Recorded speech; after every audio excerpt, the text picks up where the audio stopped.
¿Qué tenemos acá? Acá tenemos la tapa de un libro de un autor que, bueno, que estamos hablando mucho, que es Michel Foucault, y que, ¿cuál es la imagen que aparece ahí? Aparece, por supuesto, según vemos todos, una imagen y aparece en la misma tapa una frase que en principio parecería contradictoria, porque diría, esto no es una pipa. Y nosotros lo que vemos es precisamente una pipa. Mírenla bien, grábense bien esa imagen y vamos a dejar de compartir. Y la imagen que nosotros tendríamos ahí, ¿es una pipa o no es una pipa? Bueno, dependiendo de esos estados anímicos, dependiendo de cómo estén tus emociones, las emociones son este motor, digamos, que permiten enfocar a nuestra cámara. Es como si fuera el motor de enfoque. Las emociones son nuestro motor de enfoque. Si nosotros estamos predominantemente hoy inmersos en una emoción positiva, que puede ser, por ejemplo, la del cariño, la del amor, ¿no? Que es una de las emociones positivas, y bueno, vamos a tender a ver todos color de rosa, todos nos vamos a abrazar con todo. Y si nosotros nos levantamos hoy, básicamente nostálgico, abro el primer ojo y escucho la canción esa que me recuerda a mi primer amor allá, que encima se terminó trágicamente, y ya me levanté mal y ya me puse nostálgico, y decía, uy, mira, así estaría ella, ¿no? Y bueno, y ya, digamos, eso prendió el motor, porque es un motor, el motor de arranque, prendió el motor de la emoción, de la nostalgia, y lo más probable es que llega, ponga en donde sea, en el MP3, en lo que sea, ponga esa música, ¿no? Esa canción que me revuelve todo adentro, y después ya, y saque el álbum de fotos y ve, o no. Es así. Digamos, y uno tiende a, digamos, a retroalimentar eso, porque el motor de enfoque de la nostalgia, básicamente, nos va a llevar a tener una realidad cercana a eso. Por lo tanto, y haciendo una síntesis, y ya te dejo porque ya te libero, no es tanto Gracias. lo que es el mundo, sino es cómo estoy accediendo yo a ese mundo. Hay algunos de ustedes que en este momento no pueden acceder directamente por problemas de conexión, otros no pueden acceder por problemas de que no le funciona la camarita, no le funciona el micrófono, otros están pudiendo acceder a este tipo de comunicación, me ven todo borroso, difuso, pixelado, y otros a lo mejor me están viendo bien.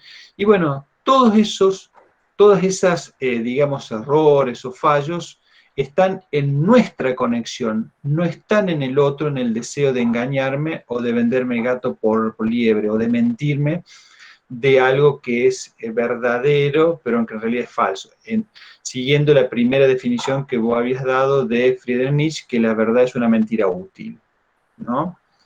La verdad, en el polo extremo, muchas veces diríamos es una mentira útil, es siempre un engaño. No, no necesariamente, o en todo caso ese engaño no tiene que ver con una intencionalidad humana o divina de otro lado que intenta desviarme de lo que no es. Muchas veces tiene que ver también con el acceso a la verdad que se producen a partir de nuestros sentidos, básicamente a partir de nuestra vista, a partir de nuestro oído, y también a partir de nuestra mente, cómo va, digamos, cómo va integrando en nuestra mente todos esos datos sensoriales, particularmente, y cómo los va juntando y mixturando a partir de los datos de nuestra memoria, a partir de nuestra imaginación. Si nosotros tenemos una imaginación prodigiosa, vamos a tender a ver ángeles y demonios por todos lados, y también a partir de nuestras emociones. Todo eso se va tamizando en distintas áreas de nuestro cerebro y de nuestra mente y forman, digamos, la imagen que yo tengo de lo que está pasando. Vos ahora estás mirando, estás escuchando y te estás haciendo una compostura de la realidad. Estás diciendo, bueno, esto que está pasando es real y es esto. Yo lo vi, yo estuve ahí, ¿viste? Cuando dice, a mí no me lo cuentan, yo estuve ahí. Uno dice, yo estuve ahí como diciendo, mira, todo lo otro es mentira, yo te voy a contar la posta. Lo que estamos poniendo en duda ahora si es que hubiera una persona que pudiera decir eso, con verdad. Si hubiera una mirada privilegiada, decir, che, mira, esto otro está mirando fuera del tarro todo, yo soy la persona indicada, yo la tengo la justa, me parece que están, pero mal, pero yo sí tengo la correcta descripción de lo que está pasando.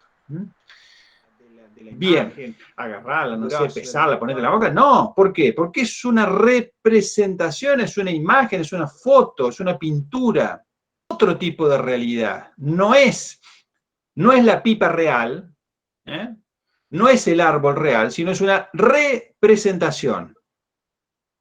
Ahora bien, cuando el autor pone en la tapa del libro una foto o una pintura de una pipa y abajo pone, esta no es una pipa, en conclusión, ¿qué es lo que estará queriendo decirnos o alertando?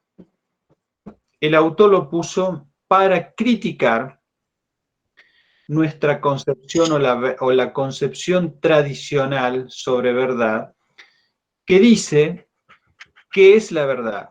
La verdad es la adecuación entre la realidad o entre las cosas o entre los hechos y lo que se dice de los hechos entre las proposiciones. Esta concepción tradicional de la verdad, que se llama la verdad como correspondencia, dice que hay una correspondencia, repito, entre los hechos, entre las cosas, entre la realidad y entre lo que decimos de las cosas. ¿Quedó un poquito más claro ahí?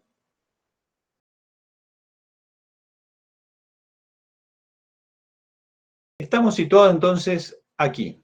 La verdad como correspondencia, que es una de las definiciones, una de las concepciones acerca de la verdad. Que hay una adecuación, entonces, entre las ideas, proposiciones y los hechos. Aristóteles en este caso tenía una definición muy, muy sencilla, pero que muchas veces tal vez habremos escuchado sobre la verdad.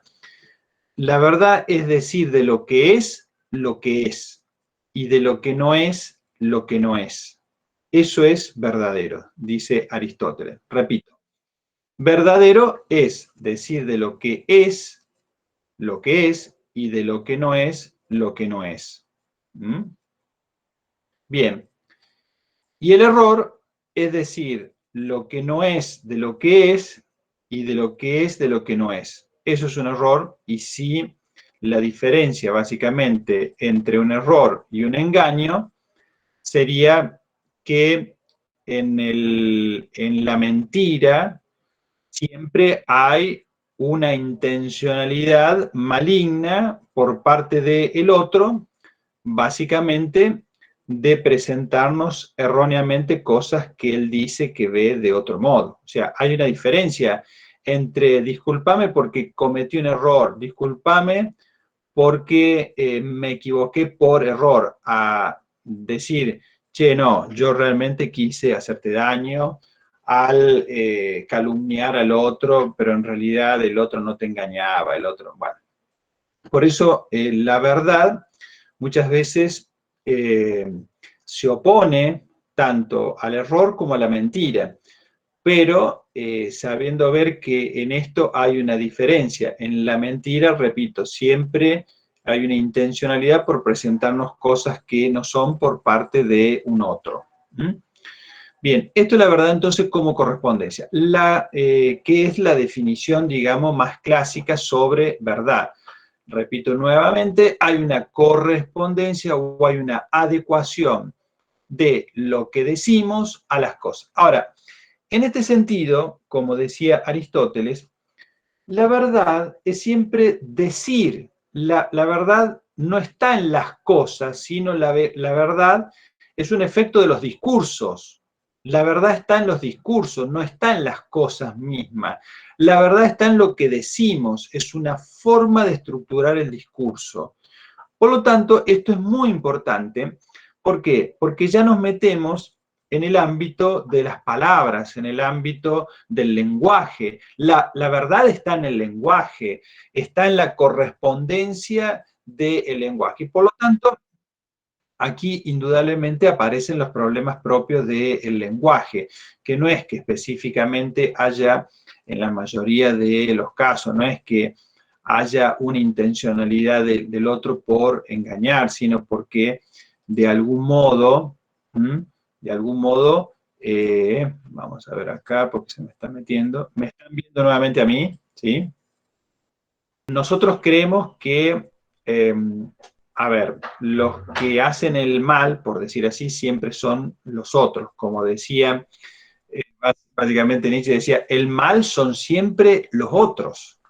Cuando uno dice, bueno, ¿y cómo te autodefinirías vos? Soy una persona buena, soy una persona, bueno, normal, pero bueno, bueno, y los malos quiénes son, y los malos son aquellos, los malos son los del partido, los malos siempre son los otros.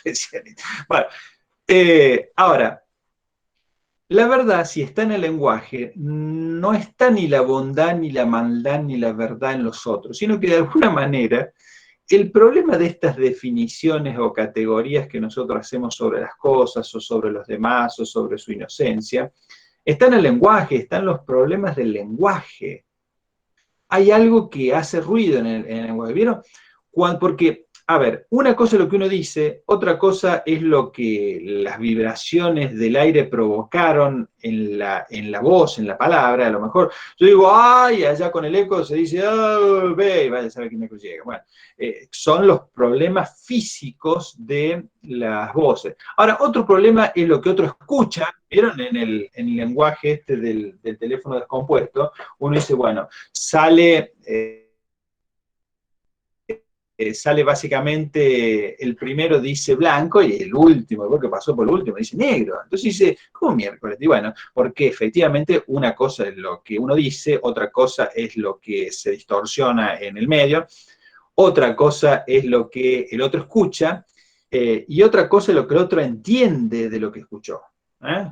Son cosas muy diferentes. Por lo tanto, ahora, esos son problemas que están en el lenguaje.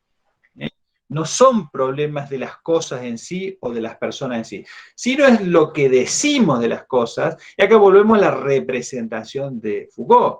No es el problema si eso es una pipa o si es una pipa, es la representación. Ahora, si también pensamos en este sentido, siguiendo la línea de pensamiento de Nietzsche, que decíamos, no hay hechos reales o no hay hechos, solo representaciones, quiere decir que todo el mundo que de alguna forma uno va construyendo a su alrededor es una representación. Y cuando decimos representación estamos siempre diciendo de alguien, ¿no?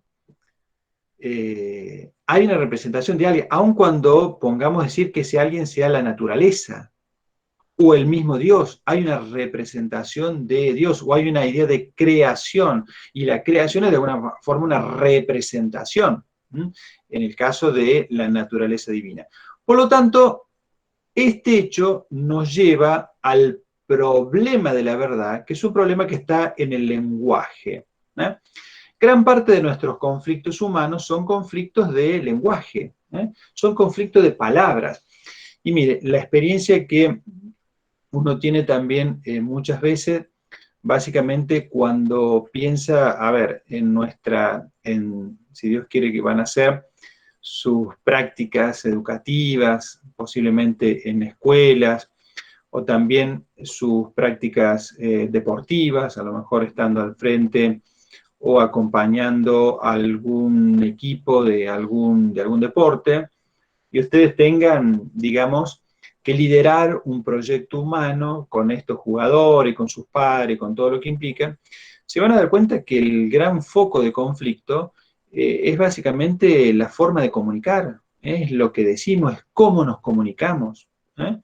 En este sentido, son problemas del lenguaje. Uno dice, no, este tipo sabe mucho, no sabe mucho, pero nadie le da bola, ¿no? Entonces, digamos, el problema es eso, que sabe mucho. ¿Qué es lo que entendemos que sabe mucho si no puede comunicarlo? Porque en realidad mucho, poco, demás, todo esto es una representación, y la representación tiene que ver con la cuestión del lenguaje. En este sentido, bueno, acá estoy viendo algunos correos, ya vamos a introducir a la parte de la hermenéutica. Estamos parados entonces sobre la verdad como correspondencia, que es una de las primeras, es la forma más tradicional de entender la verdad. Entonces, repetimos, la verdad es un efecto del lenguaje. La verdad no está en las cosas en sí, sino que la verdad está en el mismo lenguaje, es un efecto del discurso, y es la adecuación, en su sentido tradicional, de los hechos, de las cosas, a las palabras o a lo que decimos de las cosas. Bien, vamos a conectar nuevamente. Marcelo, quería agregar una cosa a todo esto que se viene hablando. Es la cuestión esto de la verdad como correspondencia, el lenguaje, todas esas cosas que podemos ver, escuchar o bueno, que se ven en el día a día, pueden ser construidas y a veces nosotros las tomamos sin conocer esas cosas. Entonces, esa cuestión de la ignorancia, por ahí se puede empezar a revertir, ¿sí? Esas perspectivas que quizás a veces nos pueden imponer o quedan ahí flotando sin resolverse bien y concretar qué es lo que es, a partir del conocimiento. El conocimiento, esa inquietud que uno genera las cosas nuevas o que nos pueden llegar a hacer un ruido, la idea es poder empezar a trabajar, construir un conocimiento para después empezar a replantearnos si esas cosas que nos presentan como verdaderas o como reales son realmente lo que son. O quizás pueden llegar a serlo, pero como decía el profe, es una, una representación parcial, ¿sí? O relativa quizás, ¿sí? Más subjetiva. La idea es poder empezar a crear criterios propios para cuestionarse algunas ideas o, o sucesos que van transcurriendo en la vida. ¿No? Y acá, digamos, en los datos que hay aparece más el concepto de error y el concepto de mentira. Pero básicamente hay que pensar que para los griegos, por ejemplo, lo contrario a la virtud era la ignorancia. O sea, si hay algo contrario al, digamos, a una persona virtuosa, es una persona ignorante. ¿Mm? Y es tan fuerte esto en los griegos, y bueno, ahí ustedes, por supuesto, tienen en Platón el mito de la caverna y demás, todos, digamos, distintas enseñanzas sobre esta definición de una persona ignorante. ¿Quién es un ignorante? Un ignorante es el que se cree todo, es el que cree que todo es verdadero, por decir así, diría Platón. ¿Por qué? Porque cree que sus sentidos no lo engañan y cree que todo lo que está viendo, escuchando y demás es así. Ese es un ignorante. ¿Por qué?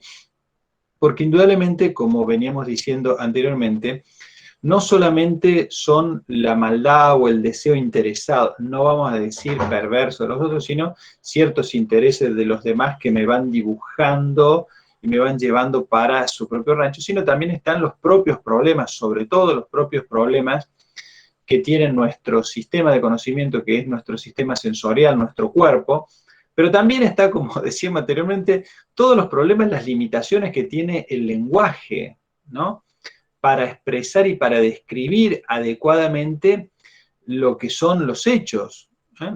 Y en este sentido, quería decir también algo que habíamos puesto en la primera clase, esto que los límites de mi lenguaje son los límites de mi mundo, esta frase del gran epistemólogo, digamos, del el Tractatus, que decía, básicamente, las palabras, digamos, nosotros estamos limitados por nuestro lenguaje, pero el lenguaje también es limitado.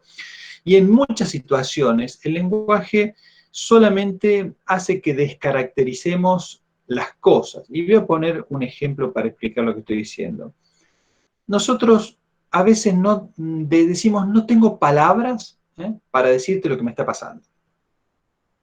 Puede ser ante una situación de angustia tremenda, que decir, bueno, pero decime qué es lo que te pasó, es que no sé, no encuentro palabras, decimos, para lo bueno, para lo malo. Estamos en lo bueno y decir, bueno, estamos en el momento culmen, estamos bárbaros, estamos en el momento, y la otra persona dice, decime qué te pasa, que no encuentro palabras, no sé lo que... Bueno, esto, dicho así, es más o menos expresar que aún nuestro lenguaje encuentra limitaciones y que muchas veces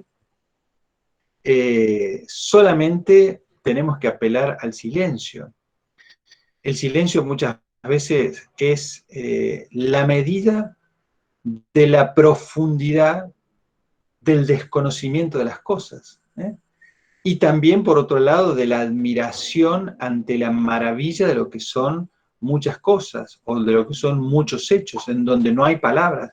Vos llegaste forzadamente, tuviste casi un día para llegar a la cumbre del Champaquí, llovía, piedra, no sé, te escondiste entre las piedras, fuiste allá. Llegaste y cuando llegaste allá arriba del Champaquí viste todo así, Córdoba, para el lado de Tras la Sierra y para el lado de Carlos Paz, tú dijiste, qué maravilla. Y cuando bajás le querés explicar a los demás qué es lo que viste, y te das cuenta que cuando le tratás de explicar, no, nada que ver, decían, no encuentro palabras para decir lo que vi. ¿Por qué? Más sublimes, no hay palabras. Y esto muestra las limitaciones que tiene nuestro lenguaje para adecuarse a determinados hechos o adecuarse a la realidad.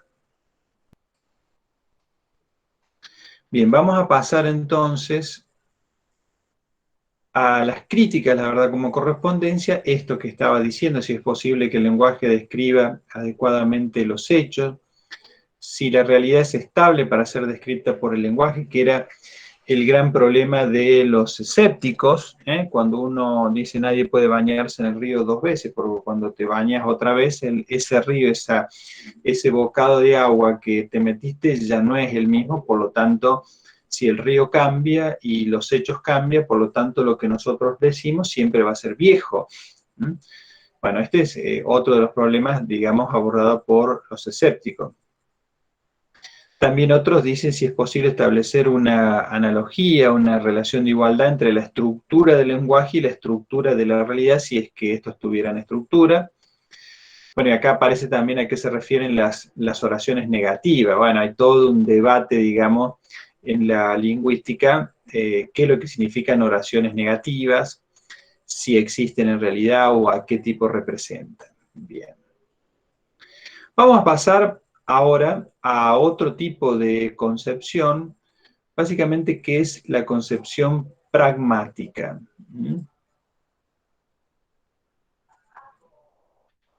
Bien. Papá. Bueno, ¿qué es el pragmatismo? El pragmatismo es básicamente una adaptación de la verdad como correspondencia, pero en el cual la verdad no sería algo dado para siempre, sino que el pragmatismo básicamente difiere por la cuestión de la adecuación. Dice, esta no es estática, sino que esta es dinámica.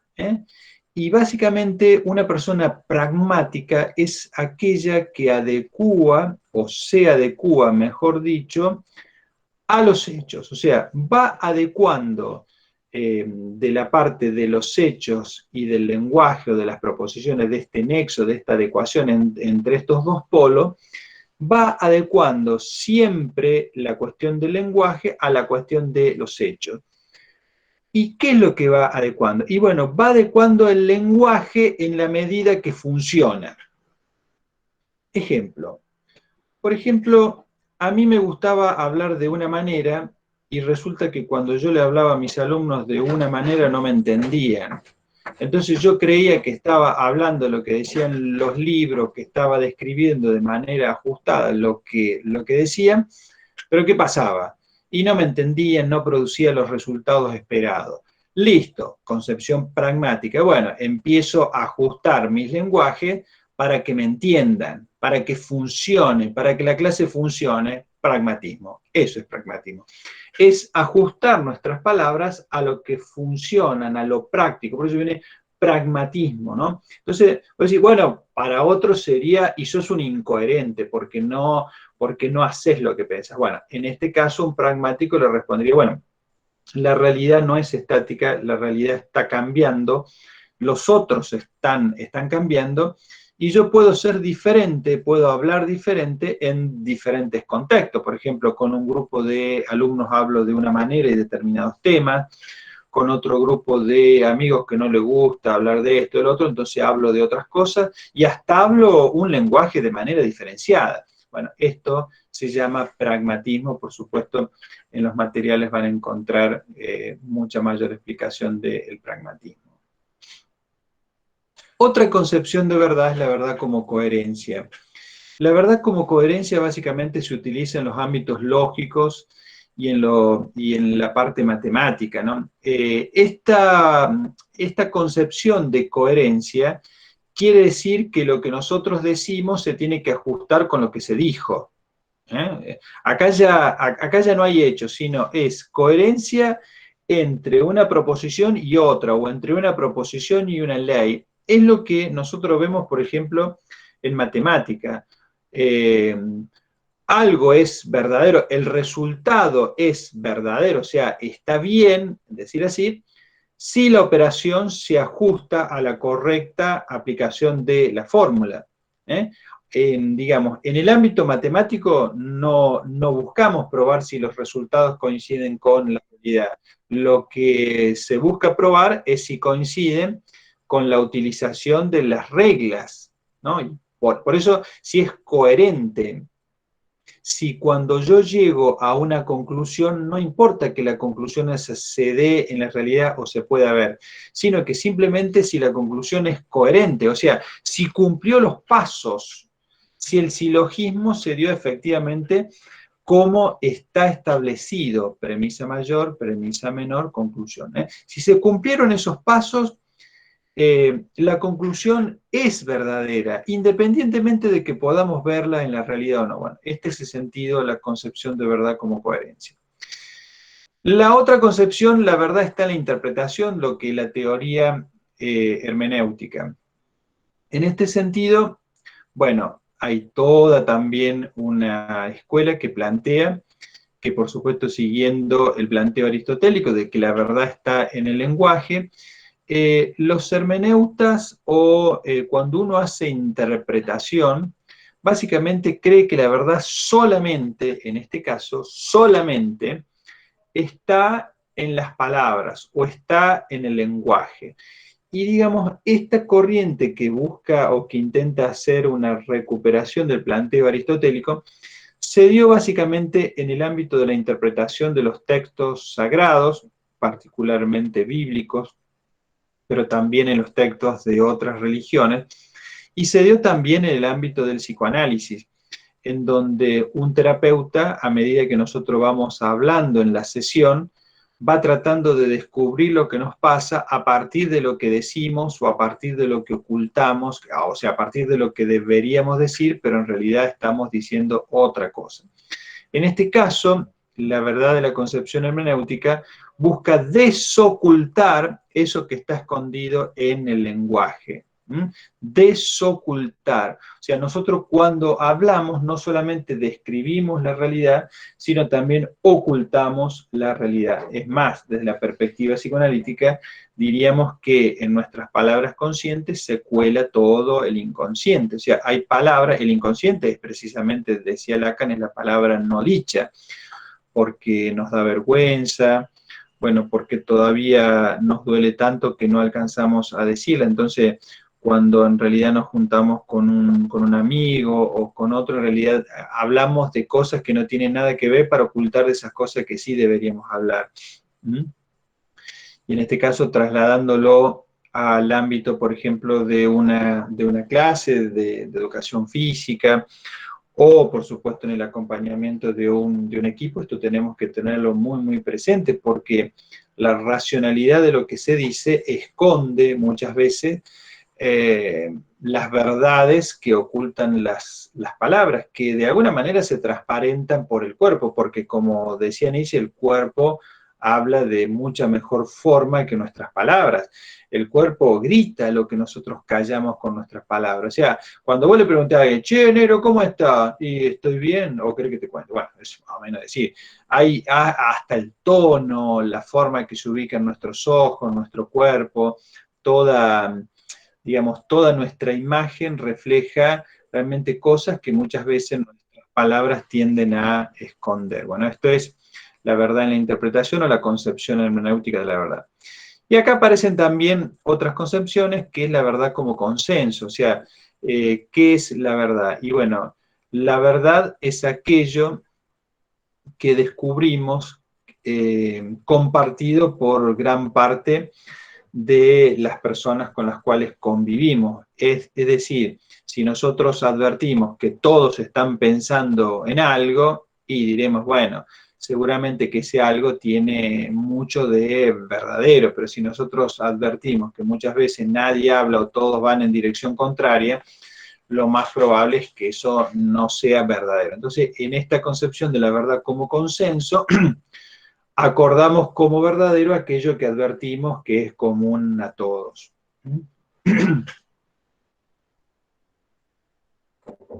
Bueno, y acá aparecen también algunos debates contemporáneos que por supuesto están reflejados en los textos, que podríamos decirnos si la verdad es un efecto del poder y de los discursos, que es, o digamos, esta idea de Bacon que decía el conocimiento es poder, ¿eh?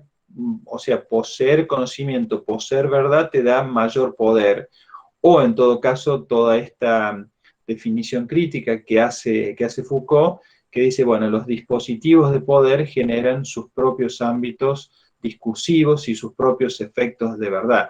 O sea, que no necesariamente el que uno posea conocimiento o crea haber alcanzado determinadas verdades tiene más poder sobre el resto, sino que precisamente en la organización social de cualquier comunidad, aquellas personas que gozan situaciones de mayor poder en los dispositivos que los engrana, digamos, a su vez se asocia con determinadas verdades. O sea, el poder crea verdades, genera verdades y hace que esas verdades se crean más que otras.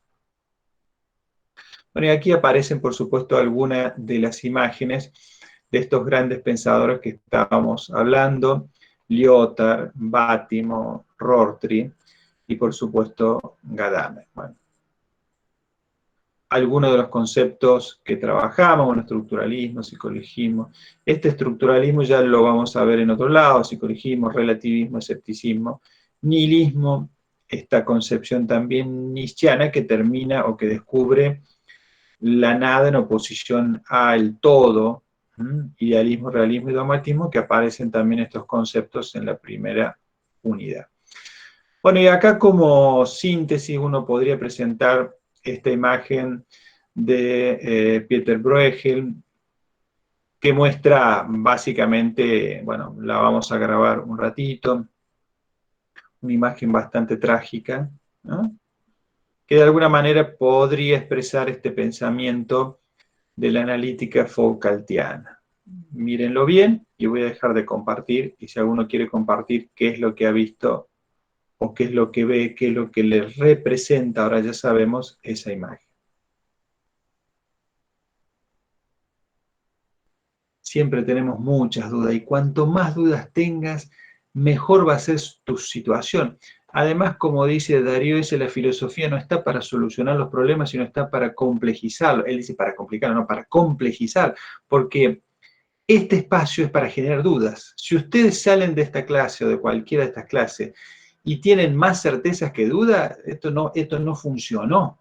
No funcionó porque la filosofía busca generar dudas. Y además el proceso de descubrimiento, el proceso de conocimiento, tiene su génesis a partir de las dudas. Si yo ya creo que lo sé todo, si yo ya creo que salgo de esta clase y salgo sabiendo todo, estoy en muy mal camino. Quiere decir que yo, como profesor y el resto, hemos cumplido muy mal nuestra misión.